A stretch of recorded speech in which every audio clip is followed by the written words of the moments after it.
10 de outubro de 1974.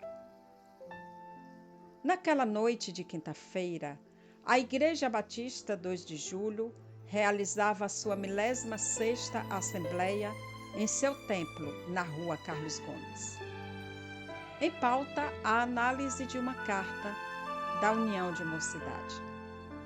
A União de Mocidade era formada por jovens conscientes da situação política e social do país. E ali manifestavam-se inconformados com a falta de diálogo e infundadas acusações por parte da Igreja e de sua liderança. Os jovens não podiam se calar diante da violência praticada pela ditadura militar, mesmo que aquele posicionamento lhes custasse hostilidade e cerceamento de suas atividades na Igreja.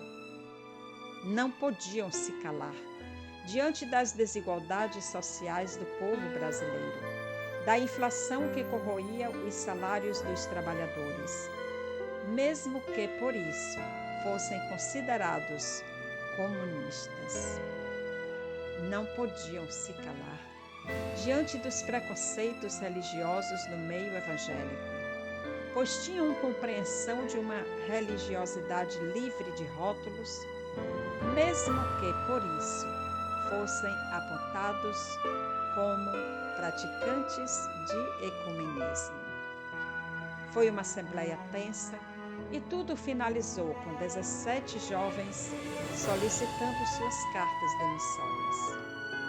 E dali saíram com alguma sensação de liberdade, mas ao mesmo tempo uma certa nostalgia, pois ali tinham vivido experiências prazerosas, criado laços de amizade, formado famílias. Ali tinham dedicado as suas vidas e suas vozes. Tinham deixado marcas de um tempo, louvando e refletindo a palavra de Deus no pleno exercício da vida cristã. No dia seguinte, os jovens afastados encaminharam uma carta ao presidente da Convenção Batista Baiana, comunicando o fato e solicitando orientação pastoral. Queriam permanecer unidos, com esperança de seguir juntos um novo caminho. O presidente da Convenção Batista Baiana era o pastor Djalma Torres, e foi ele mesmo quem dirigiu a primeira reunião do grupo, 2 dias depois. E daquela reunião saíram com planejamento e cronograma prontos para seguir os trâmites de organização de uma nova igreja. Em seus corações, a certeza de que algo muito bom estava nascendo ali.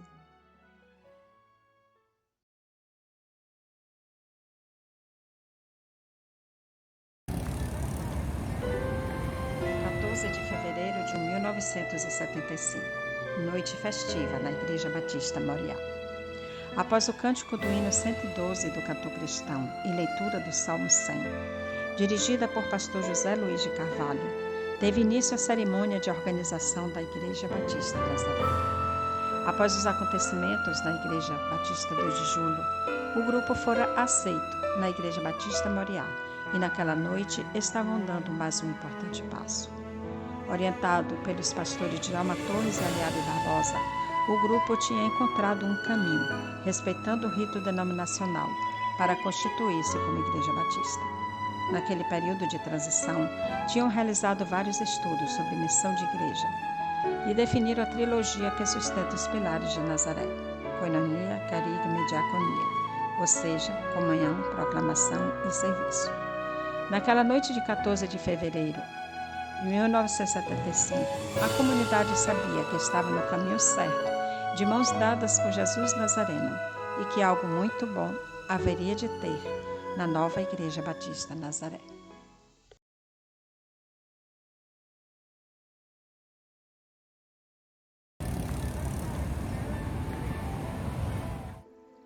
Manhã de domingo, 3 de julho de 1988. A Igreja Batista Nazaré abre uma sessão extraordinária a fim de elaborar um documento endereçado à Convenção Batista Baiana. 12 anos antes, logo após a organização da igreja, o pastor Djalma tinha solicitado o ingresso de Nazaré à convenção. O pedido não foi aceito e foi proposta uma comissão para estudar o assunto.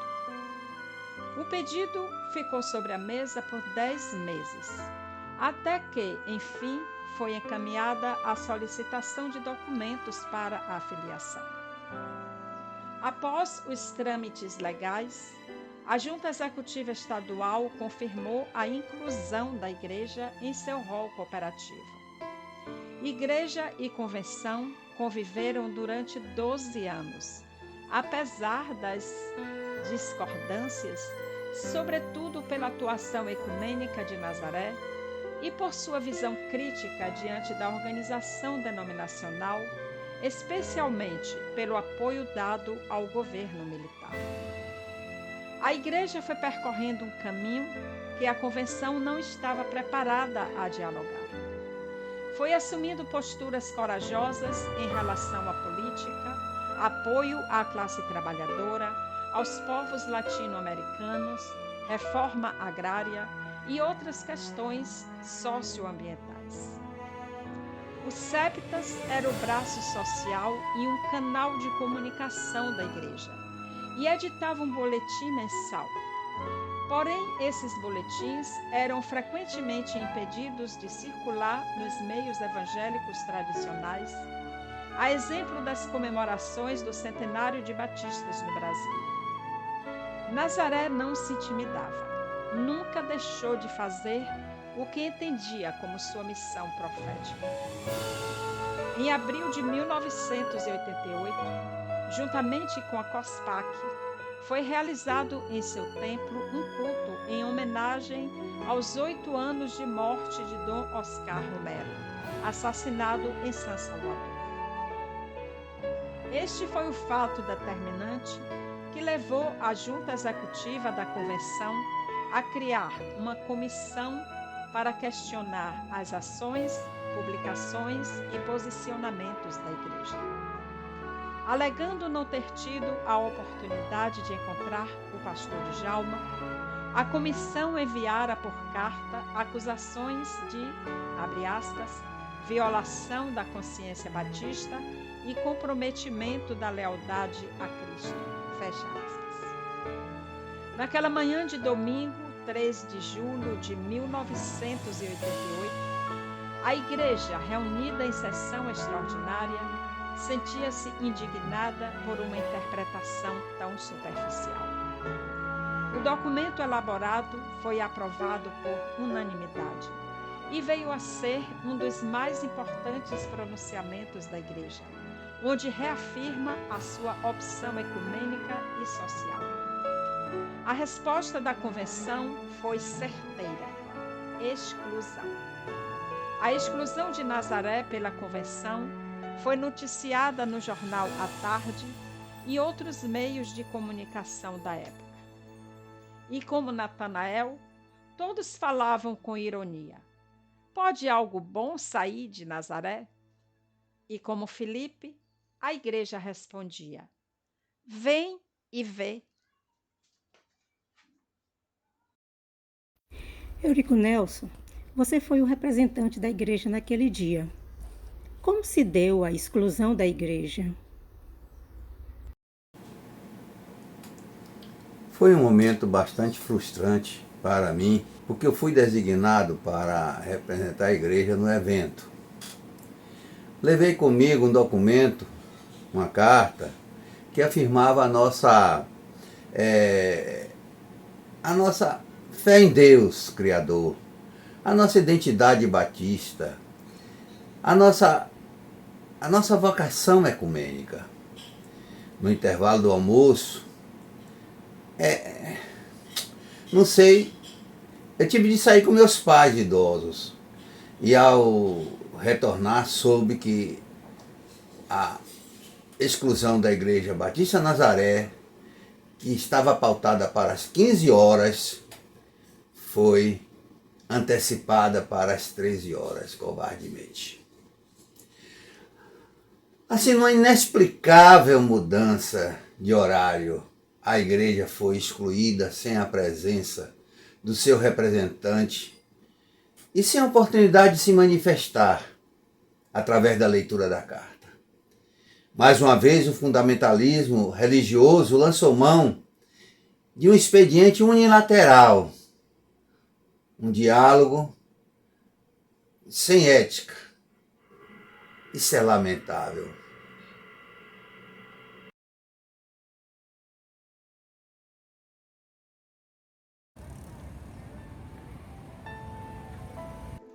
Transcorria o ano de 1985.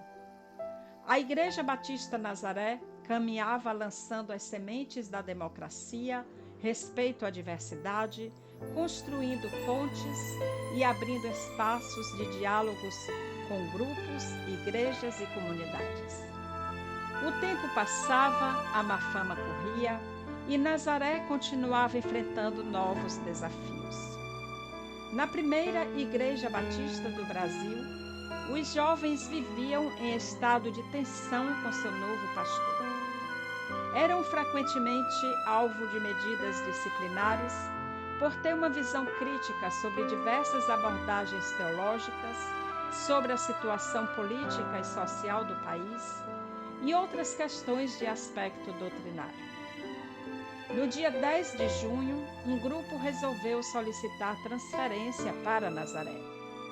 Em carta à primeira igreja, o pastor Djalma não só solicitava a transferência do grupo presente na Assembleia, como também solicitava que considerasse transferidos os irmãos que receberam suas cartas compulsórias.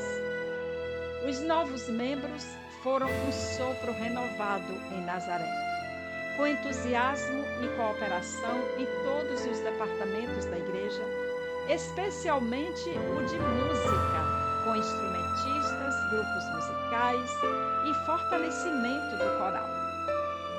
Alguns irmãos, cujos nomes não estão naquela lista, foram chegando depois. Alguns tiveram dúvidas se aquele seria um bom lugar. Diante da conhecida marginalização da igreja, se perguntavam: há algo bom em Nazaré? Misael, 20 pessoas da primeira igreja pediram suas cartas de transferência para Nazaré naquele dia. Você não está incluído no grupo. O que aconteceu? Eu não estou no grupo porque eu tinha recebido uma carta compulsória. E sendo assim, o processo de filiação a uma nova igreja é um pouco mais complexo. Eu tinha recebido essa carta compulsória da forma mais cruel e arbitrária possível. Este é o instrumento mais perverso que pode existir no seio da igreja. É como se ela tivesse, ou ela tem, a função de destruir, de aniquilar a vida cristã de quem a recebe. Hoje, talvez, as igrejas estejam um pouco mais flexíveis. Naquela época, as igrejas não queriam receber ninguém compulsoriado. E Nazaré foi a única igreja que abriu as portas e os braços e disse: venha. E eu vim. E lá se vão quase 40 anos. Romilson, observamos que o seu nome não consta no grupo que pediu carta de transferência para a Igreja Batista Nazaré. Mas você é membro de Nazaré. Em que momento você se sentiu pronto?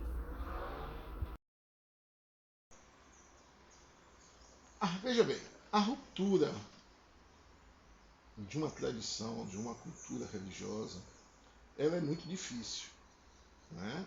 E ela é paulatina e gradual. Em 1985, quando eu chego a Nazaré, apesar de ter me batizado aos 11 anos, eu não tinha uma autonomia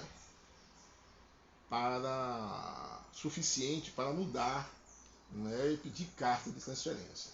Então eu e meu pai e meus pais, né, achamos por bem, eu não posso dizer que eu também não tive essa cautela, essa prudência, achamos por bem não pedir logo. Eu era menor, de 21 anos de idade, então as coisas funcionaram de forma mais lenta, né, para mim. Apesar de eu começar a frequentar a igreja em 1985, né, mas não pedi, obviamente, logo a carta de transferência. Mas uma das coisas que me chamaram, duas das coisas que me chamaram muita atenção foi a questão da ceia, né? Que é uma ceia onde a mesa era para todos, onde era ultra livre, onde quem não era batizado podia participar, e ser vinho, e não suco de uva, como a minha cultura de ceia era. Então, na realidade, é um processo, né? Eu não estou pronto ainda, eu preciso fazer ainda uma estrutura, sou um pensador insurgente, mas a minha experiência, a memória seletiva faz com que eu me lembre dessas coisas.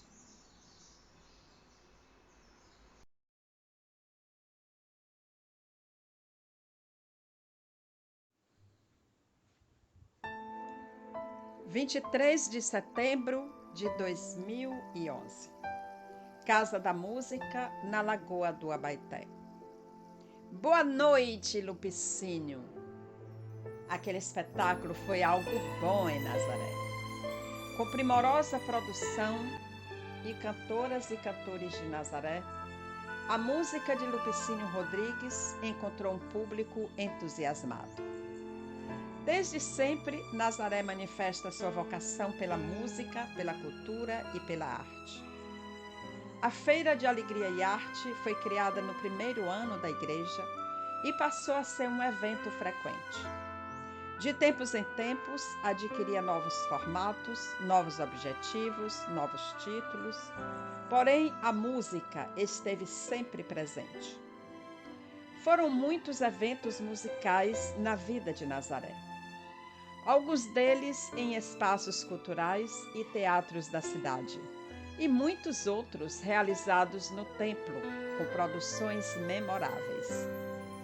O Chá de Maio faz parte do calendário anual da igreja desde o ano 2000.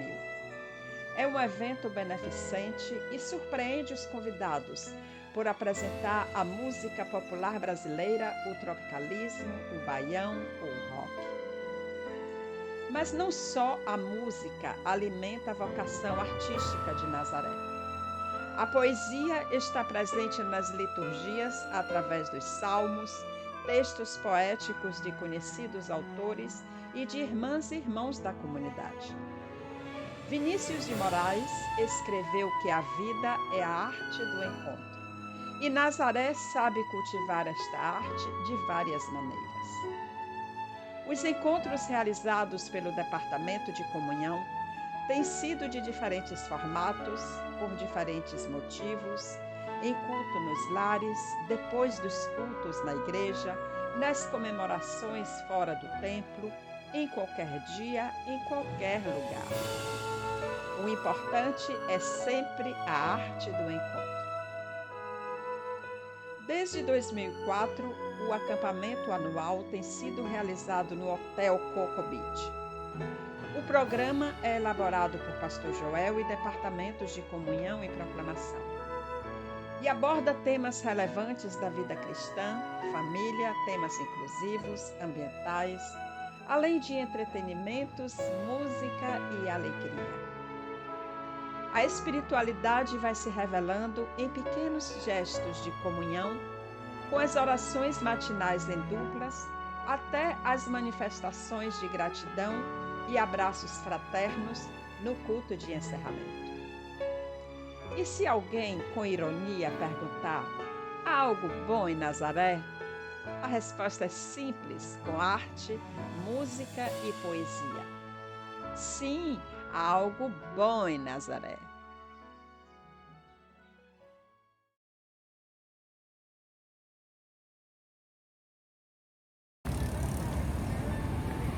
Transcorria o ano de 2005 e naquela noite de sábado, algo muito bom estava começando em Nazaré.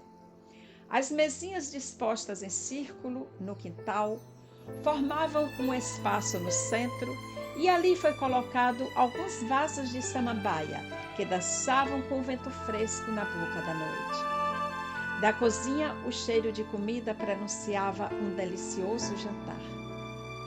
Pastor Djalma estava ansioso e feliz.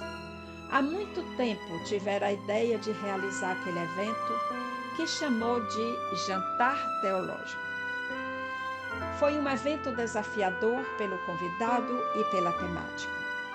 O padre André fez uma exposição sobre o seu trabalho com prostitutas e travestis numa pastoral católica. Depois deste primeiro evento, seguiram-se outros e outros, sempre com convidados e temas inimagináveis para uma igreja evangélica. As mesas dispostas em círculo ocupavam um espaço maior a cada evento. E depois de algumas adições do jantar teológico, já não tinha lugar para as samambaias. A partir de 4 de agosto de 2007, com a convidada Marli Wandermoen, as palestras passaram a ser realizadas no santuário. Pelos 52 jantares teológicos até então, passaram líderes comunitários, ativistas, escritores e estudiosos de vários aspectos sociais de interesse para a igreja, além de religiosos, como a Yalorixá Mãe Estela, o espírita André Luiz Peixinho, a professora budista Ana Hick, o agnóstico professor Charbel Elhani, o Hare Krishna Divantari Swami, o mormon Fernando Gomes, o umbandista Pai Rafael, o sheik Ahmad Abdul e muitos outros, sendo uma fonte de conhecimentos em primeira mão de diversas concepções religiosas. O jantar teológico oferece certificado de participação para fins curriculares, e esta possibilidade tem aumentado consideravelmente o número de participantes. Isto é muito bom em Nazaré.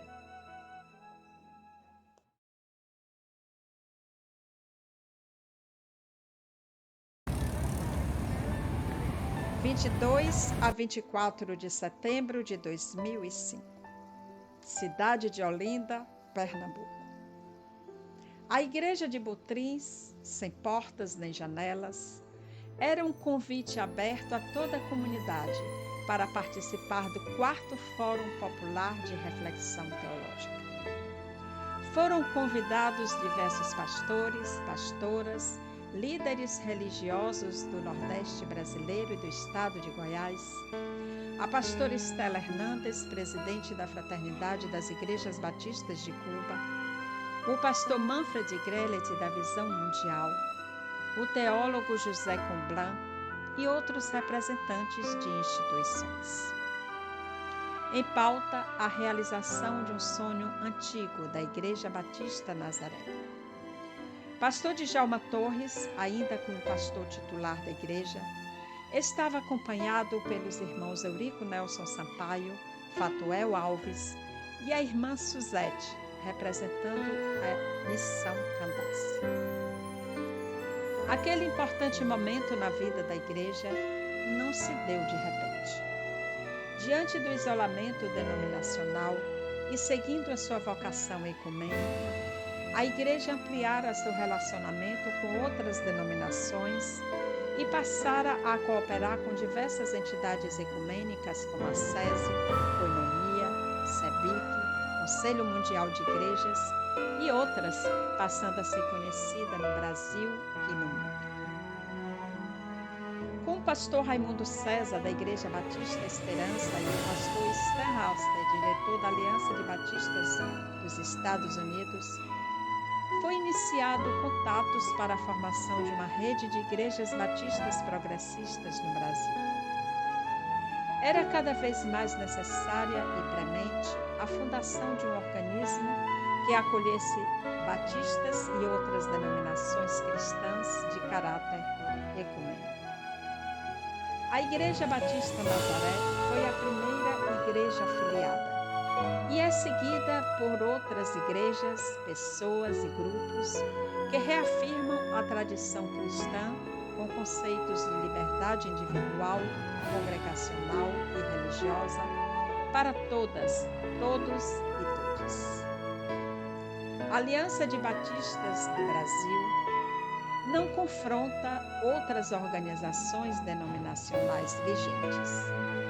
Pelo contrário, se coloca disponível para contribuir com o testemunho da graça divina na integralidade da criação, na dignidade humana e na promoção da justiça e da paz.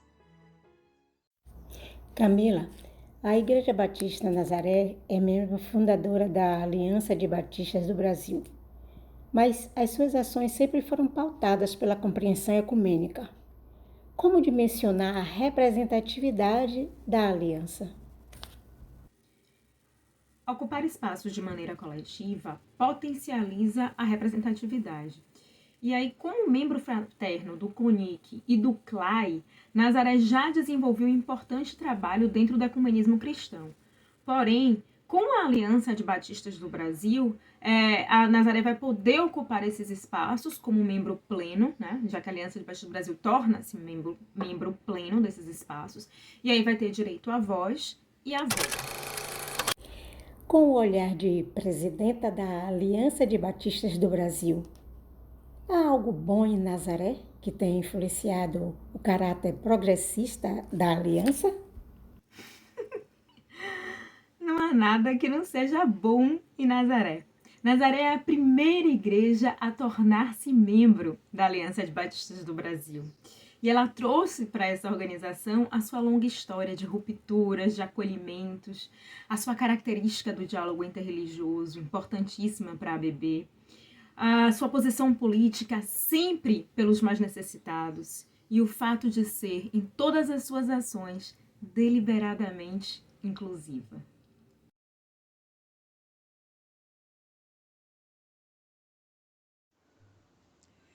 – 12 de fevereiro de 2020. A igreja celebrava seus 45 anos de existência e naquele dia foi homenageada pela Câmara de Vereadores numa iniciativa do vereador Marcos Mendes. Nazaré sempre esteve com o olhar voltado para Salvador, cumprindo a sua missão sustentada pelos pilares da comunhão, proclamação e serviço. Em 2005, com a assessoria de Carlos Marcos Torres, o Departamento de Proclamação da Igreja promoveu um seminário sobre a Igreja e a Cidade, onde foram discutidas ações conjuntas e responsabilidades mútuas. Este e muitos outros eventos conduziram o olhar da Igreja sobre a cidade através de ações individuais e coletivas. A Igreja está presente na cidade, denunciando a violência policial, a elitização de espaços públicos, menosprezo à população em situação de rua e defendendo as comunidades que lutam em defesa de seus territórios, como os quilombos de Rio dos Macacos e Zeferina. A Igreja está presente na cidade através do Grito dos Excluídos e em diversas manifestações de militância política e social. No entorno de Salvador, a Igreja está presente ao colaborar com a Cooperfes, Cooperativa de Reciclagem e Serviços Ferroviários. A Igreja está presente nas celebrações natalinas, na Praça da Sé ou no Campo Grande, na NASPEC, no Hospital Ananeri ou Roberto Santos, no Abrigo Santo Expedito, na Igreja da Trindade, nas paradas LGBTQIA+, em festas da Conceição e do Bonfim, na caminhada contra a intolerância religiosa, em qualquer lugar onde seja solicitada a mensagem do Evangelho de Jesus Cristo, a Igreja está presente. Na compreensão de que, usando as palavras do pastor Joel Zeferino, O reino de Deus é maior do que as paredes físicas ou mentais.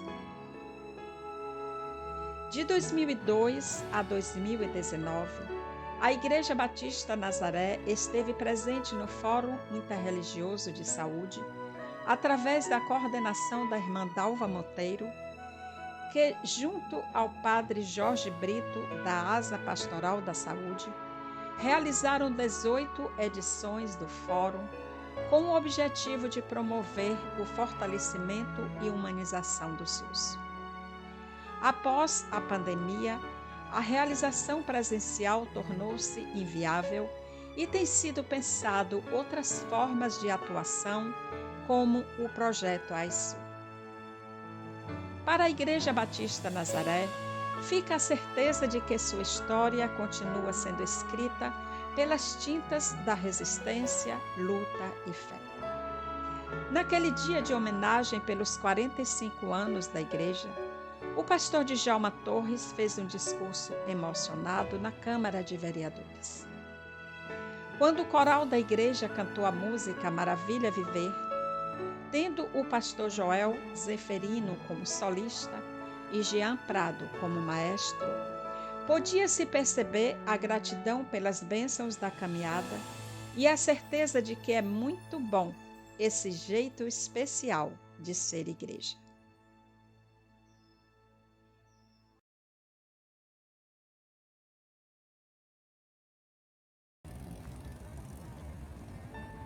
Outubro de 1993. O pastor Djalma Torres foi um dos organizadores do Memorial de Canudos.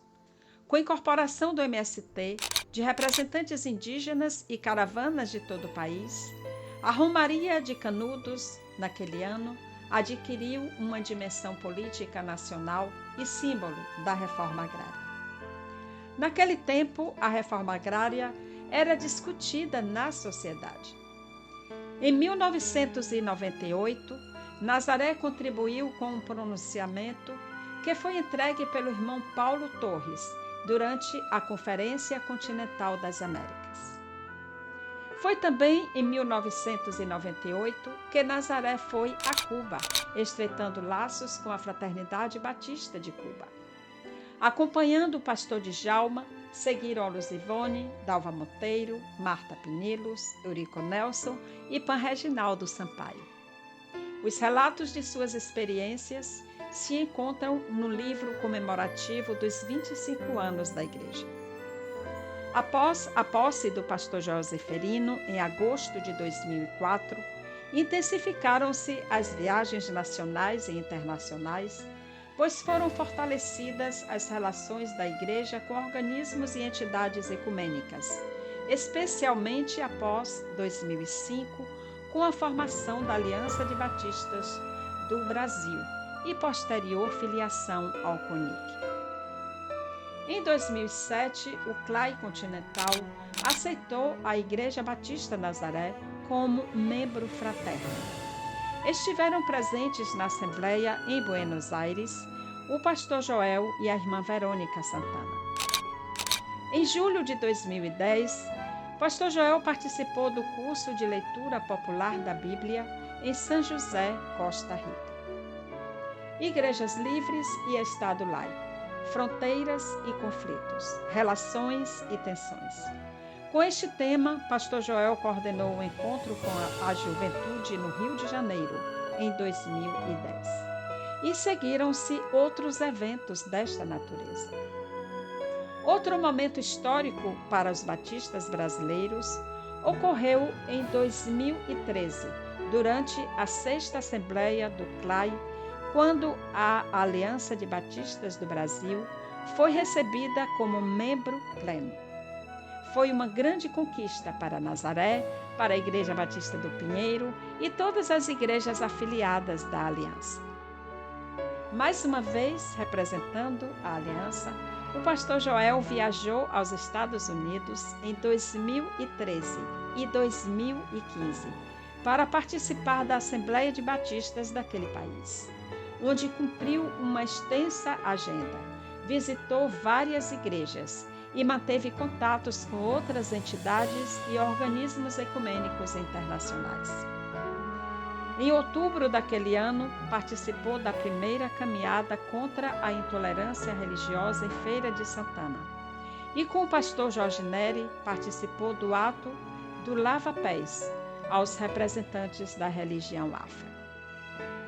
O ano de 2015 ainda teria muitas lutas e ações solidárias, ao participar de uma missão ecumênica, coordenada pela SESI e outras entidades, a fim de prestar solidariedade ao povo indígena Guarani Kaiowá, em Mato Grosso do Sul.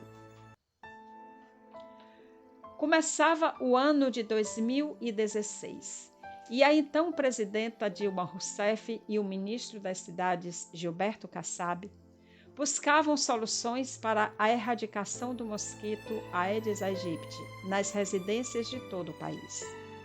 Com este objetivo, convidaram segmentos religiosos como o CONIC para uma reunião em Brasília.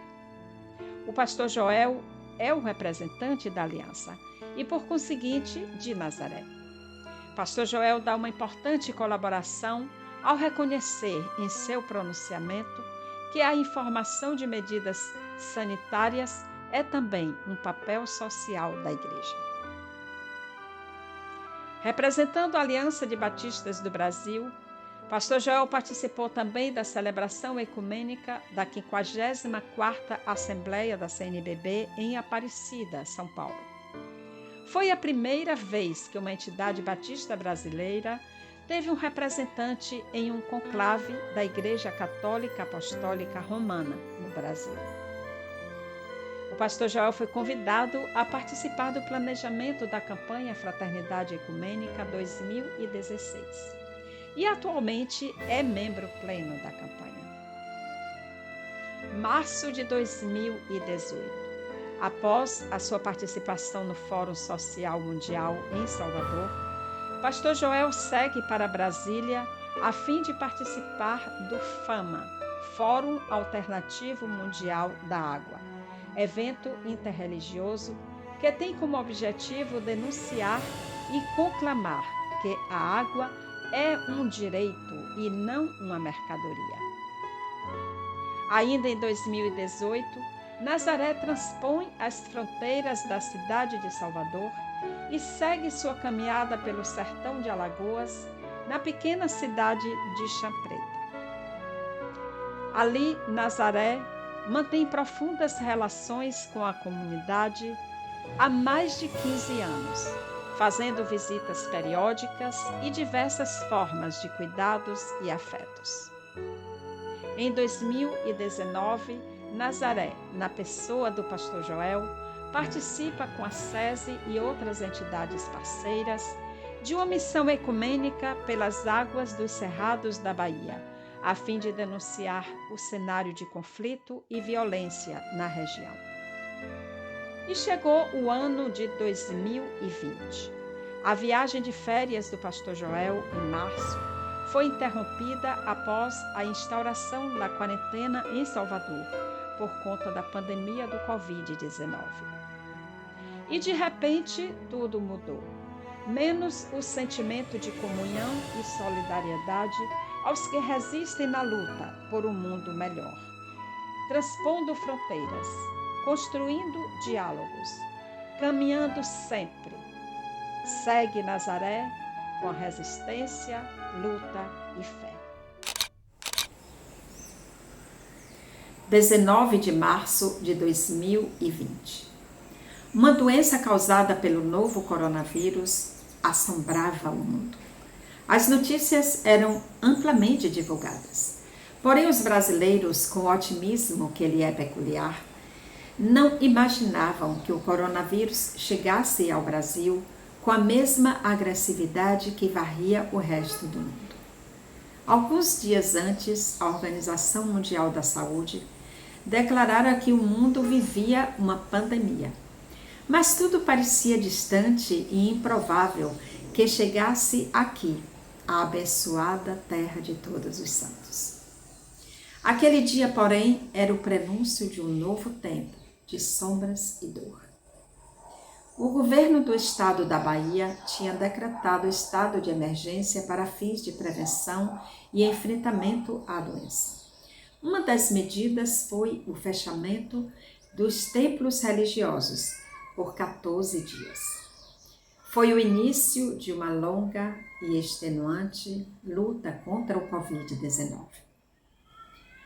No dia 22 de março, portanto, após 3 dias do anúncio da quarentena, quase todas as atividades da Igreja Batista Nazaré tinham sido reformuladas para a forma virtual. A classe da Mangueira se organizou para encontros online na plataforma Google Meet. Assim, abriu um leque de participantes e de palestrantes no interior e em outros estados e até em outros países, como a reverenda Ana Esther nos Estados Unidos.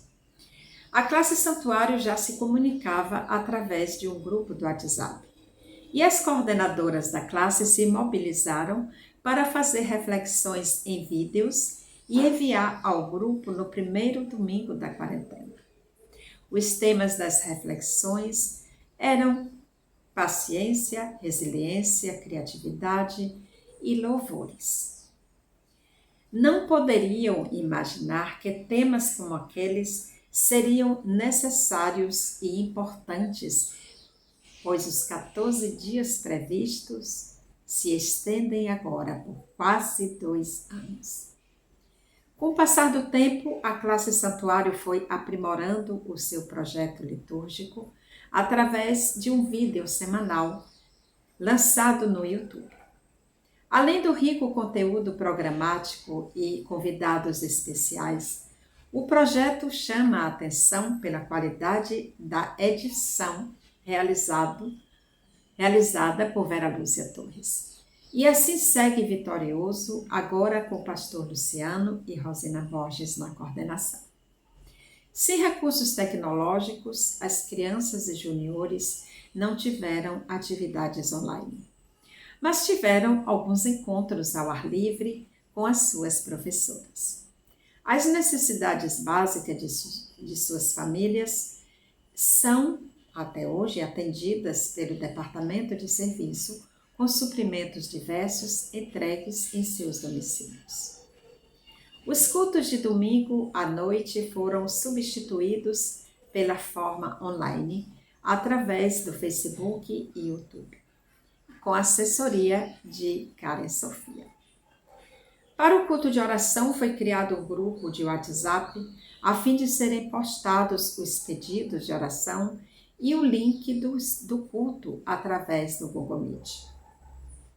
As portas do templo foram fechadas, exceto para o departamento de serviço dirigido por Clemilda Veloso, com a distribuição de cestas básicas e, diante da crise sanitária, passou também a distribuir máscaras, álcool em gel e outros produtos de limpeza. Foi também oportuno para o Departamento de Patrimônio iniciar uma reforma no templo, sempre incentivado pela disponibilidade e interesse da então presidenta Nádia Cury. A morte do pastor Djalma Torres, ocorrida em maio de 2020, foi causada por outras circunstâncias anteriores ao Covid-19. Porém, seguindo os protocolos oficiais, a igreja não pôde velar o pastor, que dedicou corajosamente a sua vida a Nazaré. Nas redes sociais, a igreja alcançou uma grande visibilidade, especialmente depois da arte visual implementada por Tom Schuller. Não só pelos cards das programações semanais, como pela mudança de cores na logomarca, dando um movimento moderno e dinâmico bem mais atrativo para o Instagram e o Facebook. Em abril de 2021, a pandemia alcançava o maior pico de mortes no Brasil. O tradicional chá de maio parecia não ter esperança ao realizar-se pelo 2º ano consecutivo. Porém, se em 2020 a igreja ainda estava impactada pelo distanciamento social, em 2021 já caminhava de braços dados com a tecnologia. Movida por seu espírito artístico e inovador, Vera Lúcia Torres incentivou o maestro Jean Prado e o pastor Joel Zeferino e juntos idealizaram o Chá de Maio virtual. Com produção primorosa de Jai Freitas, Tom Schubert, Misael Filho e Jeane Lordelo, com as cantoras e cantores de Nazaré e participação de artistas e jornalistas baianos, foi realizado o show intitulado Canções de Esperança, editado e lançado nas redes sociais, com grande repercussão e visibilidade. O Chá de Maio arrecadou recursos para inúmeras cestas básicas e cumpriu o seu objetivo de ajudar os artistas LGBTQIA+, prejudicados pela pandemia. Foi um tempo de profunda aprendizagem. Além da doença provocada pelo Covid-19, a igreja passou a conviver com o distanciamento social, fake news, ignorância, negacionismo. Porém, o mais doloroso foi a perda de pessoas muito próximas, como o irmão Francisco Rabelo e outros parentes e amigos vítimas da Covid-19. As crises foram aprofundadas em todos os aspectos e em todos os lugares. A luta pela vacinação foi avassaladora e mostrou a face mais perversa de um governo sem rumo. Por fim, quando o Brasil tinha alcançado um nível vacinal satisfatório, quando as mortes e número de casos tinham caído significativamente, a igreja abriu as portas para os cultos presenciais, inscrevendo os interessados para ocupar apenas 50% da capacidade do templo, obedecendo todos os protocolos de biossegurança. E foram celebrados os domingos do Advento, o Natal, o Réveillon, com grande emoção pelas pessoas presentes e pelo público que assistia pelas plataformas online. No início de 2022, parecia que a normalidade estava por vir. Quando então chegou a gripe H3N2 e a variante Ômicron da Covid-19, de alta transmissibilidade, foi necessário retroceder e fechar as portas do templo na segunda semana de janeiro. Com exceção do departamento de serviço, que tem permanecido em atendimento a pessoas necessitadas de cuidado, todas as atividades passaram a ser online outra vez. As redes sociais alcançaram muitas pessoas que se identificaram e se aproximaram da igreja ao longo destes quase 2 anos de pandemia. Já recebemos em assembleia online 13 pessoas que se tornaram membros e membras oficiais. Hoje, 14 de fevereiro de 2022, quando a igreja celebra seus 47 anos de existência, todos e todes, conectados e felizes, agradecem a Deus pelo acolhimento com seu materno amor. E assim, mesmo sem previsão do que virá, a Igreja Batista Nazaré continua caminhando na certeza que sim, há algo bom, muito bom em Nazaré. Olá, irmãos, irmãs, irmãs. Hoje é o dia dos 47 anos da Igreja Batista Nazaré. Dia de celebrarmos, dia de comemorarmos, mas também dia de fazer a reflexão sobre os 47 anos da nossa caminhada e de pensarmos, sobretudo, quais os próximos passos que devemos dar. Há uma brincadeira em relação ao Evangelho de João, capítulo 1, versículo 46, quando a frase de alguém diz: há algo bom em Nazaré? Há algo bom vindo de Nazaré? Essa pergunta era feita sobre Jesus e diversas vezes tem sido usada como brincadeira para falar da nossa igreja. De fato, nossa igreja tem sofrido um certo assédio ao longo das décadas por conta das expectativas que as igrejas criam sobre um modelo de igreja muito fechado, muito tacanho, e se impressionam com a liberdade que há em nossa comunidade. Mas essa liberdade não é usada de forma vã. Pelo contrário, talvez seja uma das maiores qualidades da nossa comunidade, que pode ser expressa na canção também do nosso lecionário, que diz: a coragem de se transformar. Sim, Nazaré tem tido aos 47 anos muita coragem de transformar a sua existência a partir sempre à luz dos evangelhos, a partir da pessoa de Jesus Cristo, que foi aquela pessoa que, diante das situações que ele ia vivendo, ia adaptando-se, ia compreendendo e aprofundando cada vez mais a sua compreensão do Evangelho, a sua compreensão do que era esse amor radical a todas as pessoas, sem exclusões, com todas as possibilidades de ser.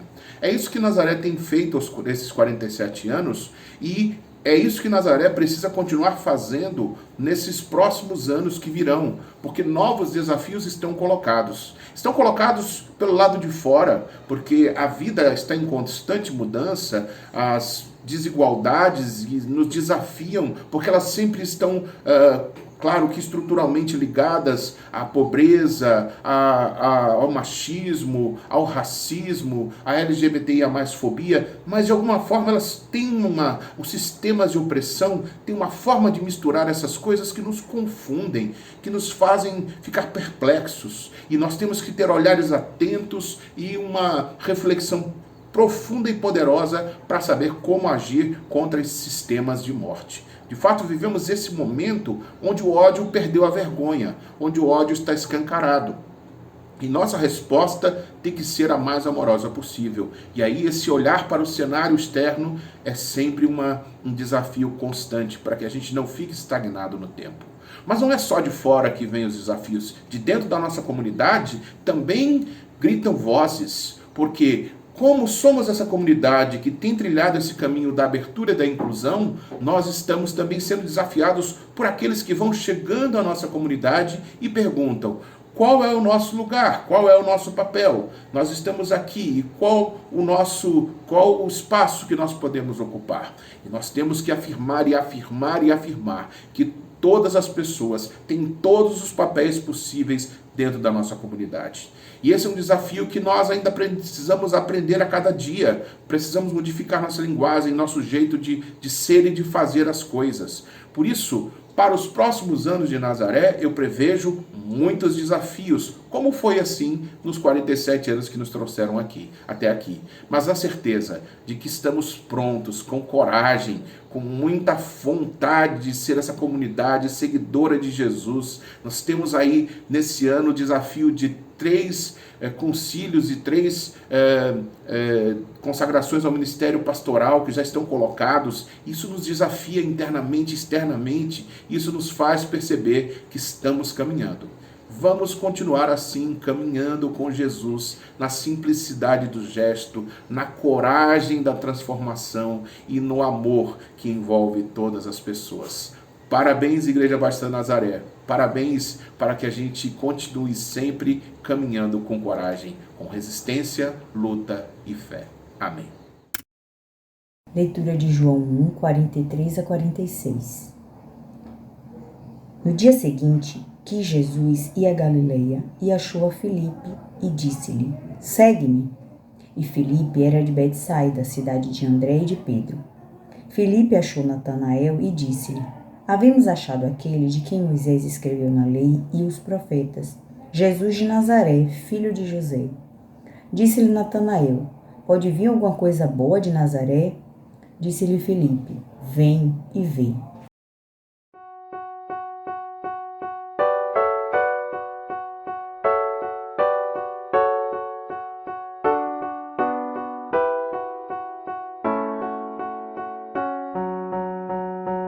Que tua vida, amigo, seja sempre